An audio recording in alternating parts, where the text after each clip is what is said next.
નમસ્કાર મારા વહાલા પેન્શનર મિત્રો, નિવૃત્ત કર્મચારી મિત્રો, ભાઈઓ તથા બહેનો।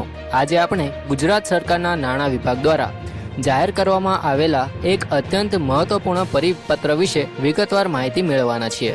આ પરિપત્ર ખાસ કરીને પાંચમા પગાર પંચ હેઠળ આવતા પેન્શનરો અને કર્મચારીઓ માટે ખૂબ જ મહત્વ માનવામાં આવી રહ્યો છે।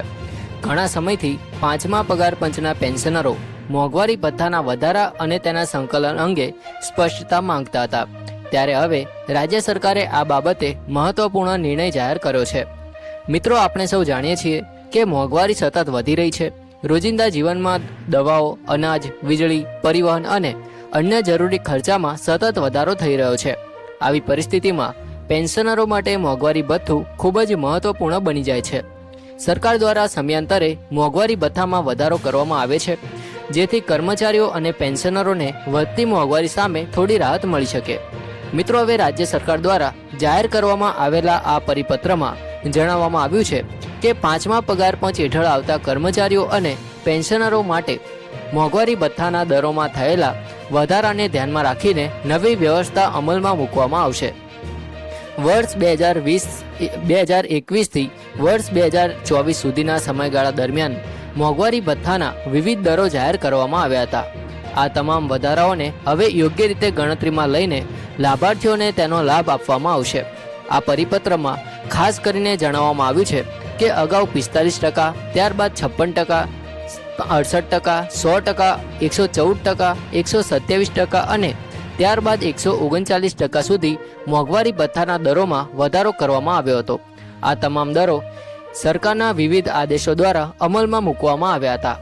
હવે આ વધારાઓને વધુ વ્યવસ્થિત રીતે અમલમાં મૂકવા અને સંબંધિત લાભાર્થીઓને યોગ્ય લાભ મળે તે માટે નાણાં વિભાગ દ્વારા માર્ગદર્શિકા જાહેર કરવામાં આવી છે।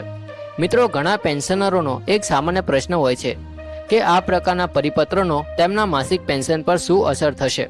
તો સરળ ભાષામાં સમજીએ તો જ્યારે મોંઘવારી ભથ્થાના વધારાના દરો અમલમાં આવે છે ત્યારે પેન્શનરોની મળતી કુલ રકમમાં વધારો થાય છે। જો કોઈ પેન્શનરને મૂળ પેન્શનની સાથે મોંઘવારી ભથ્થું મળતું હોય તો નવા દરો લાગુ થયા બાદ તેમને વધુ રકમ મળવાની શક્યતા રહે છે। જો કે ચોક્કસ લાભ દરેક વ્યક્તિની પેન્શનની રકમ અને તેમની પાત્રતા પર આધાર રાખે છે। આ નિર્ણયનો સૌથી મોટું મહત્વ એ છે કે વર્ષોથી પાંચમા પગાર પંચ હેઠળ આવતા કર્મચારીઓ અને પેન્શનરો માટે અલગ અલગ સમયગાળામાં થયેલા વધારાને હવે એક વ્યવસ્થિત માળખામાં લાવવામાં આવી રહ્યું છે। આથી ભવિષ્યમાં પેન્શનની ગણતરી વધુ સરળ બનશે અને લાભાર્થીઓને તેમના હકનો લાભ મેળવવામાં સરળતા રહેશે। મિત્રો, સરકારના આવા પરિપત્રો માત્ર આંકડાઓ સુધી મર્યાદિત નથી। આ નિર્ણય હજારો નિવૃત્ત કર્મચારીઓના જીવન સાથે સીધો સંબંધ ધરાવે છે। ઘણા પેન્શનરો એવા છે જેમનો મુખ્ય આવકનો સ્ત્રોત માત્ર પેન્શન જ છે। આવી સ્થિતિમાં પેન્શનમાં થતો નાનો વધારો પણ તેમના માટે મોટી રાહત બની શકે છે। ખાસ કરીને વૃદ્ધાવસ્થામાં દવાઓ અને સારવારનો ખર્ચ વધતો હોય છે, ત્યારે આવા લાભો ખૂબ જ મહત્વપૂર્ણ બની જાય છે। આ પરિપત્રથી એક બાબત સ્પષ્ટ થાય છે કે રાજ્ય સરકાર પાંચમા પગાર પંચ હેઠળ આવતા કર્મચારીઓ અને પેન્શનરોના હિતોને ધ્યાનમાં રાખીને જરૂરી પગલાં લઈ રહી છે। આગામી સમયમાં આ આદેશના આધારે સંબંધિત વિભાગો દ્વારા વધુ કાર્યવાહી કરવામાં આવશે અને જે લાભ પાત્ર લોકોને મળવાના હશે તે નિયમો અનુસાર આપવામાં આવશે। તો મિત્રો, જો તમે પાંચમા પગાર પંચ હેઠળ પેન્શન મેળવો છો અથવા તમારા પરિવારના કોઈ સભ્યને આવી પેન્શન મળતી હોય તો આ પરિપત્રની માહિતી જરૂરથી તેમની સાથે શેર કરજો। સાથે સાથે તમારા પેન્શન સંબંધિત તમામ દસ્તાવેજો અને બેંકની વિગતો પણ સમયસર ચકાસતા રહેજો, જેથી કોઈ પણ નવા લાભથી તમે વંચિત ન રહો। અંતમાં એટલું જ કહીશ કે આ પરિપત્ર પાંચમા પગાર પંચના પેન્શનરો માટે એક મહત્વપૂર્ણ પગલું સાબિત થઈ શકે છે। મોંઘવારી ભથ્થાના દરના ધ્યાનમાં રાખીને કરવામાં આવેલી આ કાર્યવાહીથી અનેક પેન્શનરોને ભવિષ્યમાં રાહત મળવાની આશા છે।